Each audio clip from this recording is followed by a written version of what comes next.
മലപ്പുറത്ത് വീട്ടിൽ ഉറങ്ങിക്കിടന്ന 14-കാരിയെ ലൈംഗികമായി പീഡിപ്പിച്ച യുവാവിന് 10 വർഷം തടവ്. നിലമ്പൂർ മുത്തേടം സ്വദേശി സുനിൽ ദാസിനെയാണ് നിലമ്പൂർ പോക്സോ കോടതി ശിക്ഷിച്ചത്. പ്രതി 20,000 രൂപ പിഴയടയ്ക്കാനും വിധിച്ചിട്ടുണ്ട്. 2024 കേസിന് ആസ്പദമായിട്ടുള്ള ഈ സംഭവം.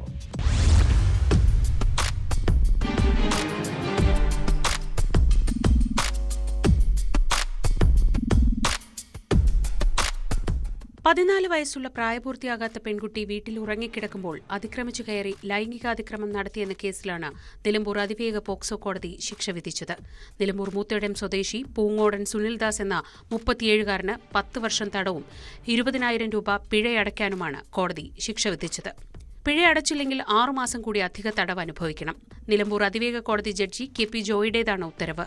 പോക്സോ നിയമത്തിലെ 2 വകുപ്പുകൾ പ്രകാരം 5 വർഷം വീതം തടവിനും 10,000 രൂപ വീതം പിഴയടയ്ക്കാനുമാണ് ഉത്തരവ്. ശിക്ഷ ഒന്നിച്ചനുഭവിച്ചാൽ മതി.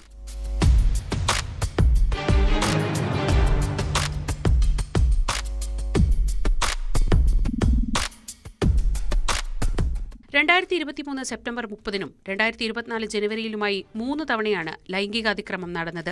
എടക്കര SI ആയിരുന്ന അനീഷ് N രജിസ്റ്റർ ചെയ്ത കേസിൽ CI NB ഷിജുവാണ് അന്വേഷണം നടത്തി പ്രതിയെ അറസ്റ്റ് ചെയ്തത്. പ്രോസിക്യൂഷനു വേണ്ടി special public prosecutor advocate Sam K Francis ഹാജരായി. പ്രോസിക്യൂഷൻ 21 സാക്ഷികളെ വിസ്തരിക്കുകയും 20 രേഖകൾ ഹാജരാക്കുകയും ചെയ്തു.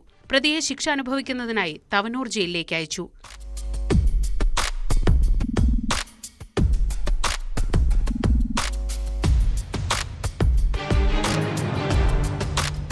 News 18 തിരൂർ.